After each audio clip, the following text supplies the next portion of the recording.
gbọ́ ṣé lóòótọ́ ni wípé wọ́n ń fi ìran Yorùbá rúbọ fún Fúlàní? Àwọn ọba tó yẹ kí wọ́n sọ̀rọ̀ ìjà àgbà ni wọ́n ń jà. Èyí ò jù ọ́, ìwọ ò jù mí. Tí àwọn Fúlàní dẹ̀ fi ń ṣe kí ni tí wọ́n fi ń pa wá lọ.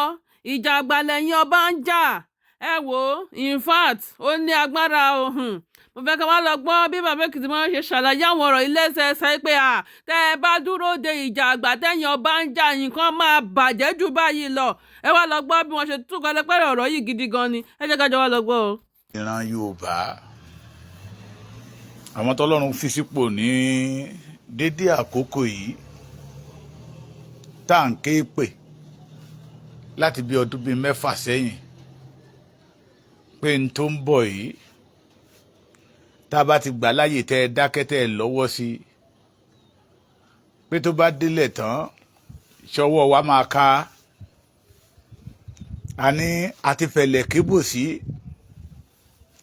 pé ẹ má jẹ́ kó dìgbà tí kinní bá dé góńgó ẹ̀mí wa kẹ́ ẹ tó mọ̀ wípé kì í ṣe àìgbọ́n tàbí òṣì ló yọ ọmọ Yorùbá lẹ́nu tá a fẹ́ ń pariwo pé ẹ má dẹ̀ rí nírí pé àwọn bàbá wa jọ̀wọ́n àná wọ́n ní ìfẹ́ làwọn bàbá wa jọ̀wọ́n àná fi ń kóyàn mọ́ra pé kí ló wá ṣe tàwọn ọmọdé ètò ní tí wọn ò fẹ́ bẹ́ẹ̀ nìkẹ́ni ṣe ìfẹ́ táwọn bàbá wa jọ̀wọ́n àná tó fi kó àwọn èèyàn kan mọ́ra òun ló dogun sínú ayé wa lónìí àwọn bàbá wa ti jésù àjàrà o ẹ̀yin wa ń ka àwa ọmọ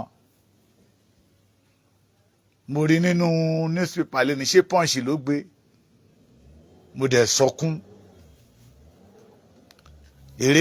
eré tó yẹ káwọn bàbá wa ti sá tipẹ́tipẹ́ ariwo tó yẹ káwọn bàbá wa Fẹ́nifẹ́re ti pa tipẹ́tipẹ́ ọ̀rọ̀ tó yẹ káwọn bàbá wa Fẹ́nifẹ́re ti sọ tipẹ́tipẹ́ tí wọn ò sọ wọ́n ṣẹ̀ wá ń jáde síta lénìí wọ́n ṣẹ̀ wá ń pe gbogbo àwọn gómìnà ilẹ̀ Yorùbá wí kán wá nǹkan kan ṣe sí ọ̀rọ̀ insecurity in Yorùbá land tí ó ṣẹ̀ṣẹ̀ yẹ kán jáde ní sà nígbà tí ẹ̀mí ti ń lọ tí ẹ̀mí ti ń bọ́ ẹ̀mí tí Fúlàní ti pa ni wòlíì kan tún jáde nínú àwọn wòlíì tó jẹ́ pé tó bá sọ̀rọ̀ bíi 5 lẹ̀ 4.5 nínú ẹ̀ máa wá sí ìmúṣẹ ó ti tún sọ̀rọ̀ again pé késekése la ṣì ń rí kàsàkàsà ń bọ̀ lọ́nà tá a bá tètè múra wọ́n ń bi wòlíì yẹn léèrè pé àdúrà wa ní ká gbà ó lélẹ̀ ti kọjá ọ̀rọ̀ àdúrà lóòótọ́ kò sí tó kọjá àdúrà bí bàbá ṣe sọ ó ní ìmúra ṣe ló yẹ ká múra lẹ̀ ṣe ló yẹ ká ṣe kíni ká múra lẹ̀ ká gbáradì pé mọ́fokò mi dọ́nà ìjọ kan lèèyàn ń kọ́ ó dárúkọ Ogun State ẹ máa gbọ́ ká lè mọ̀ pé nǹkan ti ṣe wá nílẹ̀ Yorùbá o ó dárúkọ Èkìtì State ó dárúkọ Ondo State ó dárúkọ Ọ̀ṣun State ó dárúkọ Ọ̀yọ́ mélòó ló kù nílẹ̀ Yorùbá tí ò dárúkọ Lagos State àbí bí Fúlàní ò bá fún wọn ní problem ní Lagos State àwọn ọmọ Ìgbò wọ́n fa ipa wa náà ní Lagos State ìyẹn fi hàn pé láàrin ọ̀tá ni Yorùbá wà but it is a pity for the type of leadership we have today ọ̀rọ̀ wa ò jẹ́ nǹkan kan lójú wọn ọmọ Yorùbá ni wọ́n máa mú ọmọ Yorùbá lójú àwọn àgbà Yorùbá tá a dú bí ẹni dú ẹran tí àwọn bàbá wa dẹ̀ máa dákẹ́ tí wọn ò ní ṣe nǹkan kan ṣé ká máa béèrè lọ́wọ́ wọn pé irú leadership wo ni wọ́n irú àgbààgbà wo ni wọ́n ọmọ Yorùbá náà máa mú ọmọ Yorùbá lójú wọn tá a dẹ̀ kó wọn wọgbó ọmọ ọdún 2 ọmọ ọdún 3 tí àwọn bàbá wa ò dẹ̀ ní ṣe kankan mo ṣe program kan lánàá àwọn kan wọ́n pẹ́ mi pé don't say that again má máa sọ pé àwọn bàbá wa pé wọ́n ń bẹ̀rù àwọn Fúlàní má máa sọ pé àwọn bàbá wa pé ojo ni wọ́n ókè kí làwọn bàbá wa o torí èèyàn yìí mọ nǹkan tán ènìyàn yìí dẹ̀ ń gbọ́n tán kò sẹ́ni tó rí òpin ayé kí làwọn bàbá wa tí wọn ò bá ń ṣojo tí Fúlàní ń pa lọ́tún tó ń pa lọ́sì tí wọn ò lè dákẹ́ tí wọn ò lè sọ̀rọ̀ tó dẹ̀ dákẹ́ tó jẹ́ pé táwa ọmọ wọn bá ti pariwo pé ẹ gbà wá o wọ́n ti jí wa gbé o ẹ gbà wá o wọ́n ti ṣe báyìí o ìjọ tí ariwo wa bá ti lọlẹ̀ làwọn bàbá wa tún bẹ̀rẹ̀ sí ní dine and wine with the Fulani leaders. Ọ̀pọ̀lọpọ̀ nínú wa ilé amúsẹ́ndé Ìgbòho lọ́tàá ó ń wá fíìmù ni ó ń wá ní gbogbo tí ọmọdé yẹn mọ́ sọ níjọ́hun àná ló wá sí ìmúṣẹ lẹ́nìí pé ẹja dìde kágbára wa o ẹ̀yin bàbá wa ẹ wá nǹkan kan ṣe sí o àkókò tá a lè gbára wa lélẹ́yìí o àwọn kan sọ fún wa pé no nígbà tí bàbá wa Bọ́lá Ahmed Tinubu bá ti débẹ̀ ogun àjínigbé àjínipa ó dópin bàbá wa Bọ́lá Ahmed Tinubu ló wà ń bẹ̀ ń sìn o nígbà tí Buhari wà ń bẹ̀ ní tí àwọn bàbá yẹn sọ fún wa ni pé àti rí Aso Rock wọ̀ pé ẹ̀yin ọmọ ìtẹ́ bá rí nítojú wọn rí àti rí Aso Rock wọ̀ láti rí Buhari bá sọ̀rọ̀ ogun ni bóyá àti bá wọnú Aso Rock náà bóyá ogun tún ni ẹ wo bàbá oníbàbá tó yàn láti máa kọ́ ọmọ torí kéèyàn tó ṣiṣẹ́ tíṣà kó tó di principal ó mọ̀ ní iye ọdún tó ti bẹ̀rẹ̀ ẹ wá wo ibi tí wọ́n hẹ́ẹ̀dì láìfẹ́ ẹ̀ sí àìmọye ọmọ Yorùbá tó ti hẹ́ẹ̀dì ẹ̀ adẹ̀ ń sọ fẹ́yìn bàbá yìí pé ẹ fi mọ̀ ṣọ̀kan ẹ fi Yorùbá ṣàkọ́kọ́ ẹ jẹ́ kí ìgbé ayé ìrọ̀rùn àti ìmúgbòòrò àti ẹ̀mí ìṣọ̀kan lẹ̀ Yorùbá ẹ jẹ́ ó jẹ yín lógún ẹ mọ́ lè tara yín nìkan ẹ mọ́ lùlù bámúbámú ni mo yó mi ò mọ̀ pé bí ń pọ̀ mọ́ ẹnìkọ̀ọ̀kan ọba Olúgbọ́n àtọba Ògbómọ̀ṣọ́ wọn àgbà tara wọn wọ́n ń jìjà àgbà àbí bẹ́ẹ̀ kọ́ Aláàfin Ọ̀yọ́ kò gbà pé Ọ̀nìrìṣà bàbá ló jẹ́ fóun wọ́n ń jìjà àgbà ó kọ̀ bẹ́ẹ̀ jaburẹ́ta nílẹ̀ Yorùbá tó fún ọ̀tá lórí ọ̀fẹ́ láti máa wọ ilẹ̀ Yorùbá máa ṣe wá bó ṣe wù wọ́n àwọn àgbààgbà ilẹ̀ Yorùbá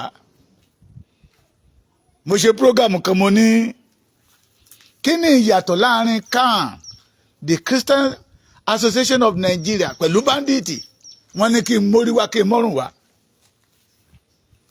mo sọ tàwọn mùsùlùmí wọ́n ní mórí wá kí n mọ́rùn wá láti ìjẹta àbí àná tí wọ́n ti pa máa yẹn how many na our religion leader ló jáde síta tó sọ̀rọ̀ torí pé kì í ṣe ọmọ títí wọn ni wọ́n fi wá bọ́ àwọn ọmọ títí wọn ọ̀rọ̀ Yorùbá ò jẹ́ kankan lójú wọn mọ́ mo láwọn fídíò kan tí máa ṣò fún yín bí báyìí kẹ́ ẹ lè mọ̀ wípé we are in big problem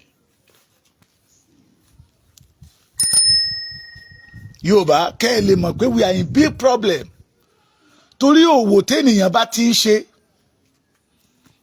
tó ń jèrè ń bẹ̀ tó bá jẹ́mi náà ni màá tẹra mọ́ òwò tẹ́nìyàn bá ti ń ṣe tí owó ń wọlé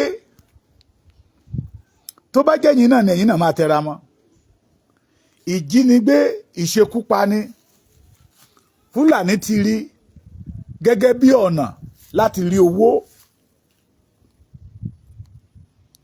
wọ́n ti rí gẹ́gẹ́ bí orí ọ̀fẹ́ mò ń bọ̀ o.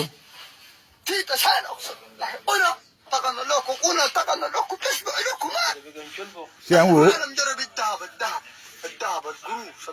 ṣé ẹ ń wò wọ́n ṣé ẹ ń wò wọ́n níṣán ìkànnì yẹn kẹ́ ẹ lè mọ̀ pé we are in big problem another one kì í ṣe AI o direct one ni o ṣe rí ṣe rí.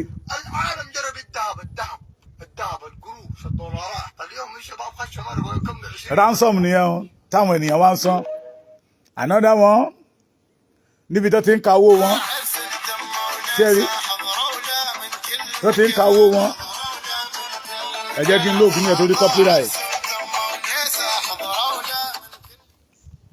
níbi tó ti ń ka owó wọn ṣé ń wò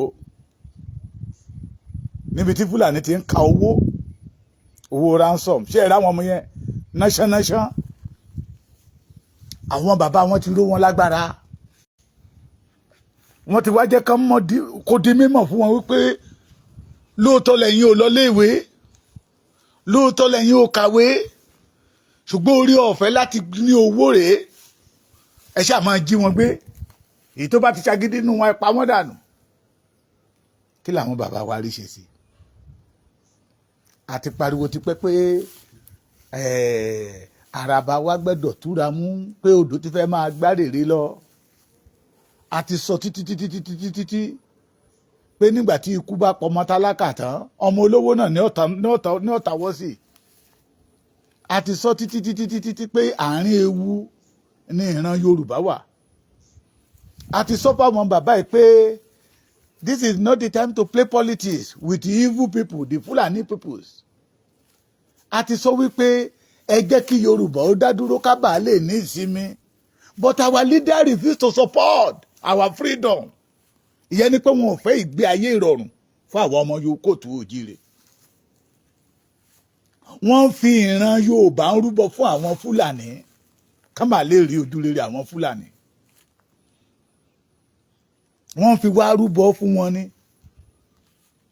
ká má lè máa rí ojúrere torí téèyàn bá ṣẹ̀ nílé náà tó bá fẹ́ ní rí ojúrere èèyàn nǹkan kan náà ló máa ṣe tó ń tọ̀ máa fi fẹ́ràn ẹ̀ bá ṣe ń pa àwọn ọmọ Yorùbá làwọn bàbá wa fi ń wá ojúrere àwọn Fúlàní òun ló fi ṣòro fún wọn láti sọ̀rọ̀ òun ló fi ṣòro fún wọn láti jà òun ló fi ṣòro fún wọn to attack the Fulani leaders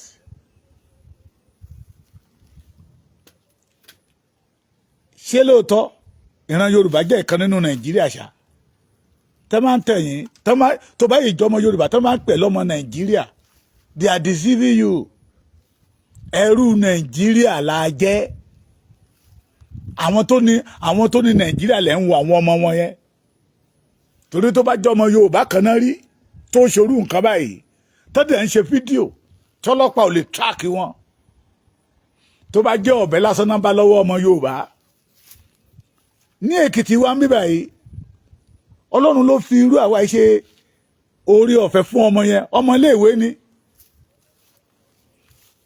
mo rò pé Ìbàdàn ló ti ń bọ̀ bá ìyá àti bàbá ẹ̀ ti ra ọ̀bẹ fún bóyá ilé tó gbà bóyá igbó díẹ̀ wà ńbẹ̀ wọ́n ra àdá fún wọ́n ra ọ̀bẹ ọlọ́pàá wa dá dúró lọ́nà wọ́n wá ń tú ẹrù ẹ̀ wọ́n wá bá ọ̀bẹ àtàdá ńbẹ̀ wọ́n wá ń bí léèrè pé kí ló ń fọ̀bẹ àtàdá ṣe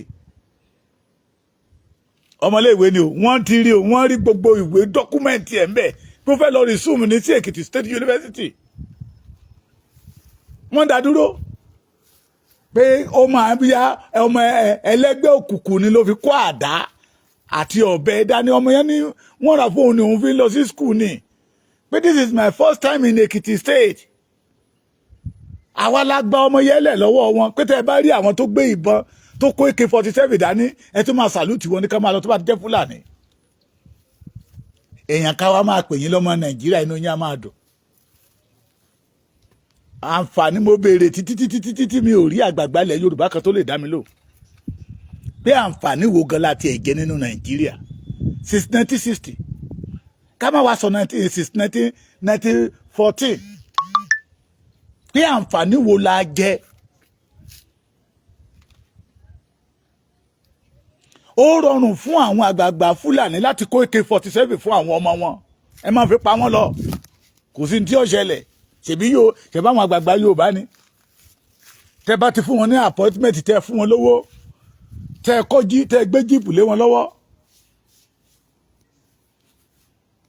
wọn à ní rántí àwọn èèyàn wọn mọ́ àwọn ń lé agbára lójoojúmọ́ àwọn bàbá wa fo ọjọ́ alẹ́ ọjọ́ ogbó wọ́n fi ń lé contract lọ́dọ̀ Fúlàní wọ́n wá sọra wọn dẹrú Fúlàní wá ń ṣe ìran Yorùbá bó ṣe wù wọ́n It is a taboo. Tẹ́ bá bá ṣe pop passion ẹ̀yìn lẹ́ máa ń pè lọ́wọ́ ọmọ Yorùbá. Tọ́lọ́pàá bá rẹ̀ lásán lọ́wọ́ ọmọ Yorùbá wọ́n á gbé. Ṣùgbọ́n tẹ́ bá bá AK-47 lọ́wọ́ Fúlàní, you are welcome sani. Torí pé àwọn bàbá wọn ti ra license ẹ̀ fún wọn. The Fulani people have right to carry AK-47. Now they come inú igbó wa everywhere. And I always remember all the Yoruba race. Pé ẹran tí ọ̀rọ̀ bàbá wa kan tó sọ o. The retired brigadier general Kúnlé Tógun. Pé àwọn ará bíbá ti wà nínú igbó wa wọ́n ti yí ìran Yorùbá ká. Kì í ṣe pé wọ́n yí ìran Yorùbá nìkan ká pẹ̀lú amúléṣẹ̀ tó dáa. Ṣé bó náà là ń rí? Àwọn tí ò lójú àánú tí Yorùbá ń fojú àánú wò wọ́n, àwọn tí ò ní àánú tí Yorùbá ń fàánú gbà wọ́n, àwọn tó ṣetán láti pa ìran Yorùbá nù táwọn àgbààgbà wa dẹ̀dá kẹ́tẹ́ bẹ̀ ń wòran. Téèyàn kan bá ń sọ fún yín sà máa pé àwọn àgbààgbà Yorùbá ò lágbára, ẹ ké pè tí onítọ̀hún, ẹ fàrọ̀ ọmọdọ́mọ onítọ̀hún ṣépè pé wọ́n máa fojú sunkún ara wọn ni bí wọ́n ṣe dá ìdílé tíṣà tán payẹ bí wọ́n ṣe dá lóró náà ṣe máa dá wọn lóró. Ṣé bá arágbára tán lò nígbà tán ṣe primary nínú pátì wọn náà, arágbára tán lò. It is easy for them láti kó bọn. Wọ́n ṣòwò lórí tẹlifíṣàn fúnra wọn náà ní fúnra wọn lóògùn jẹ fúnra wọn náà ní tú àṣírí ara wọn. Ó rọrùn fún wọn láti kó ìbọn fún ẹ̀yin ọmọ mẹ̀kúnnù pé mi ò gbẹ́dọ̀ lùsì tíkẹ́ẹ̀tì yẹ. Tẹ́ bá ti rí pé wọ́n ń kà tí ò bá ti fẹ́ fọ́ mi, ẹ bẹ̀rẹ̀ sí í yìnbọn pàpàpàpà kẹ́ lè rí dànù kí ẹlẹ́ṣẹ̀ yẹ bá lè fẹ́ fọ́ wa. It is easy for the Yoruba leaders. Ṣé selfish lẹ́ ń pè ní selfishness àti selfness bó ṣe ń tajà láǹtẹ̀rán? But kò easy fún wọn láti kó ìbọn fún ọmọ Yorùbá to protect the Yoruba race. Ṣùgbọ́n ó easy fún wọn láti kó ìbọn kan sọ yín di jàǹdùkú lọ́jọ́ election. Arára tán dá ní primary tán ṣe yìí. Kò rọrùn fún wọn láti protect ìran wọn. Ṣùgbọ́n ó rọrùn fún wọn láti protect àgàtà jókòó sí yẹ̀kẹ́ lómi má bàa jókòó bẹ́ẹ̀. Wọ́n sọ̀rọ̀ àwọn dẹrú Fúlàní. Fúlàní wá ń lórí ọ̀fẹ́ yẹ láti mọ́ pa wá bẹ́ẹ̀ nípẹran. Gbogbo ẹ̀yin olùkọ́ lẹ́kìtì, lọ́ṣùn, lóńdó tó fi dé ilẹ̀ Òkun, ẹ̀yin gómìnà, wọ́n ní ẹ kíyèsára o, ẹ̀yin tí sùkúù yín, ṣe mọ̀ pé báwa ṣe ń pe skul lọ́dọ̀ wa nìyẹn, ẹ̀yin tí sùkúù yín bá ti wà lẹ́bàá igbó tí ò sí láàrin ìlú, ojúlẹ̀ alákànfẹ́ mi sọ́rí o. I can say today that we the Yoruba, we don't have leaders. A ní àwọn leader tó ní etí gbọ́ tẹ́lẹ̀ ní àyà ìgbàṣe. We don't have a leaders. The only leader we have is they know how to protect their own interest. Kán ṣáà ti wà nípò senator yẹ títí wọ́n máa fi kú. Kán ti wà nípò rep yẹ títí wọ́n máa fi kú. Kó jẹ́ pé àwọn ní ọmọ ṣùsì gọ́vnà, àwọn ní ọmọ ṣùsì mínísítà, kí jíìpù lè máa wọlé, wàá wọ kọ́pàdé ẹlòmíì wá ní, á dàbí pé wọ́n ta mọ́tò ń bẹ̀ ni. There is nothing bad on it. Ṣùgbọ́n to protect the Yoruba race, ìran wọn, ó dogun sí wọn lọ́rùn. Àwọn àgbààgbà Yorùbá wa máa sọ gọ́gọ́gọ́gọ́ tẹ̀lé Fúlàní lẹ́yìn tí àwọn bàbá yín fún lọ́gẹ̀dẹ̀ ìjẹjọ́ wọn àná. Ṣẹ́rí, ẹ ti rí àwọn lára owó tí ọmọ Yorùbá ń dá fún wọn. Àwọn tó bá ti jí gbé. Ṣé mọ̀ pé àwọn ọmọ kéékèèké yẹ, àwọn ò lọ léèwé. Wọ́n dẹ̀ kọ́ṣẹ́ kankan wọn níṣẹ́ lọ́wọ́. Wọ́n ti wá sọ iṣẹ́ kidnapper di iṣẹ́ mọ́ wọn lọ́wọ́. Òṣìṣẹ́ oṣù wo, òṣìṣẹ́ ìjọba wo ló máa rí orú owó táwọn ọmọ yẹn kà ní ọdún tó ń kà lọ́wọ́. Ìkẹwàá mi báyìí tẹ́ bá rí bọ́ ṣe mọ́ gèlè mọ́. A dẹ̀ ti ń pariwo tipẹ́tipẹ́ pé ẹ̀yin àgbààgbà ilẹ̀ Yorùbá ẹ jí pé ewu ń bẹ lóko ló ń gẹ́ pé ló ń gẹ́ gẹ́gẹ́gẹ́ fara ẹ jí ewu ni. a ti ń pariwo tipẹ́tipẹ́ pé àwọn Fúlàní tẹ́ ń bá ń jẹ tẹ́ ń bá mú yìí wọn ò ní èrò rere fún ìran Yorùbá. Wọ́n ti gba gbogbo ilẹ̀ wa tán o. Over 32 community ní ilẹ̀ Ìgbómìnà. Èkìtì mi báyìí àwọn tó lé wọgbó tó kó wọgbó wọn láftàgbàtàgbà 10 million. Wọ́n ní kó lọ kó àpò ráìsì wá àti gbogbo ohun tẹ́nu ń jẹ with 40 million again. Èkìtì mi báyìí wọ́n ń béèrè virgin. Bóyá inú igbó tán wà kí ní ọmọkùnrin wọn ń lé. Wọ́n wá ń wá àwọn ọmọ tó máa báyé wọn jẹ́. Àwa ń gbé ìgbé ayé condition. Fúlàní fún wa ní condition lórí ilẹ̀ wa nínú ìlú wa lórí ń tá àjogún. And our fathers ó dẹ̀ tẹ́ wọn lọ́rùn láti máa dine and wine with them. Ìkànnì yín sá o, ìkànnì yín. Ẹlẹ́dàá ọmọkùnrin tó pa yẹ máa bí yín léèrè gbogbo ẹ̀yin àgbààgbà ilẹ̀ Yorùbá. Tẹ́ ẹ kọ̀ tẹ́ ẹ ṣera yín lọ́kan. Kó bàa lè rọrùn fún ìran Yorùbá láti bọ́kò nínú ìgbèkùn tá a wà yìí. Tẹ́ ẹ kọ̀ tẹ́ ẹ ṣera yín lọ́kan. The majority of you know that we can defeat the Fulanis. Ṣé báwọn ọmọ là ń wò yẹ kékèké AK-47 náà fi ń dẹ̀rù bà wá náà fi jẹ ọ̀gá lé wa lórí. Àwọn bàbá wa wà ní ipò àṣẹ. It is not easy for them to license AK-47 for the Yoruba race to defend the Yoruba. Ìrọ̀rùn ló bá dé lọ́dọ̀ Fúlàní because they know what they are doing. They have visions. Our leaders did not have visions. Our leaders did not have visions. Òun làwọn ọba kan fi máa gbé sókè táwọn ọba kan máa fà wálẹ̀. Ẹ̀yin ará Ọ̀yọ́, ẹ̀yin Ìgbómìnà, ẹ mọ ìsúnú àsùpìyè wọ́n tún ní ìmí bọ̀ pé kékeré láyé rí o. Ẹ mọ ìsúnú àsùpìyè o. Ara ń táwa fi ń pariwo láti bí ọdún mi mélòó kan sẹ́yìn rèé o. Pé ẹja dìde.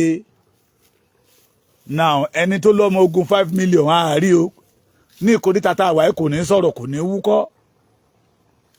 Àtúgbọ́pọ̀ náà fi jẹ Ọ̀yọ́ State Àmọ̀tẹ́kùn Commander ní rí kó sọ̀rọ̀.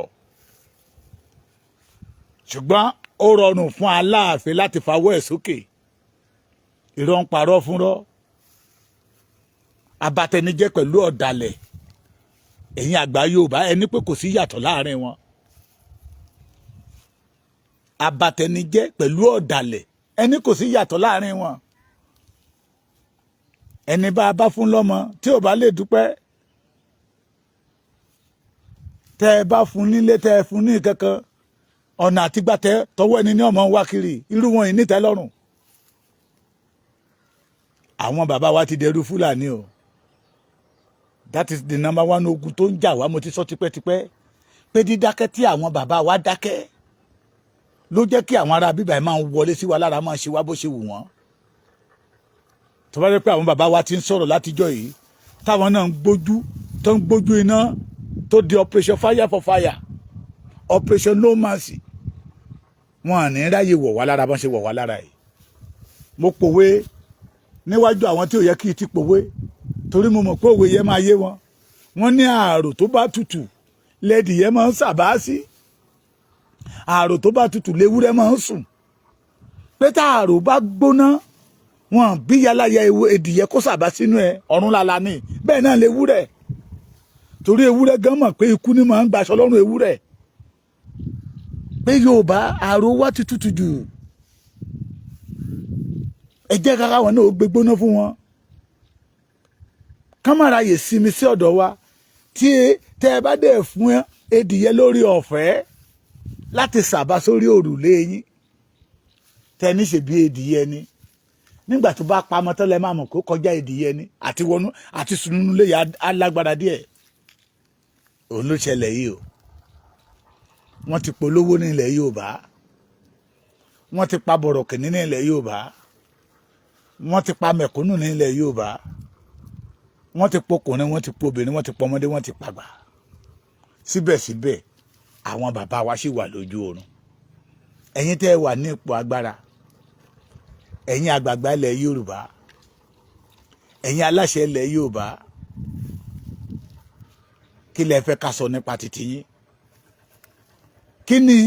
Kí ni ìyàtọ̀ láàrin ọ̀kan àti méjì náà? Ẹni nígbà tí Buhari wà lórí oyè náà fi lórí ọ̀fẹ́ àti máa pa wá bí ẹni pẹran. Bàbá wa Bọ́lá Ahmed Tinubu ló wà ńbẹ̀ yìí o. During the Buhari regime, over 68,000 Yorùbás live la pàdánù mọ́ wọn lọ́wọ́. Tá bá tún ní kí àwọn òmọ̀ràn kó tún wọ lọ bá wa kà ń sìn ọdún mẹ́rin bàbá Bọ́lá Ahmed Tinubu náà ń tí wọ́n ti pàṣẹ kò tún ní ju ti Buhari lọ. Ẹ̀yin bàbá wa ẹ jí, mo wí iná mo dákẹ́ ná, ṣùgbọ́n ẹ má gbàgbé o, ohun tá a bá ṣe lénìí yóò dé tọ̀bọ̀dọ̀la. Ẹ̀yin àgbààgbà tẹ́ ẹ dákẹ́ tẹ́ ẹ tà wá torí ipò fún àwọn Fúlàní, ọ̀rọ̀ yín náà máa dé tọ̀bọ̀dọ̀la. Every governor in Yoruba race yóò dìtàn, torí gbogbo wa la máa dìtàn láyé, la ó dìtàn lọ́run. Ṣùgbọ́n ẹ máa rántí pé àwọn bàbá àtàná ti jẹ́ta ti jẹ́re, wọn worú ìwà tẹ̀yìn ń wù yìí. Wọ́n jẹ́ kí ọ̀rọ̀ Yorùbá ó ká wọn lára. Ó ti pẹ́ tí Fúlàní ti ń wá láti tẹ ìran Yorùbá rì. Àwọn bàbá àtàná ti jẹ́ta ní òògbà. Èyí tẹ̀yìn wá dákẹ́lé ní tẹ wá ń wòran. Tẹ sọra yín di ọmọ ìyá òòṣà. Tẹ sọra yín di bọ̀ọ̀bọ̀ lé wọn lọ́wọ́. Tẹ sọra yín di ẹrú fún Fúlàní ní orí ilẹ̀ bàbá yín tí ẹ di ojo. It is a pity for the type of leadership we have in Yoruba now. Ti rí ohun tí a mú wá fún wa lénìí, ẹ bá wa like, ẹ bá wa share, ẹ bá wa subscribe sí orí Òjíṣẹ́ TV, ẹ bá wa tẹ notification bell so that a bá tún mú àwọn àkọ̀tun wá fún wa, ẹ̀yin lẹ́ ò kọ́kọ́ máa rí títí di ìgbà tá ò tún máa pàdé lórí Òjíṣẹ́ TV. Ó dàbọ̀.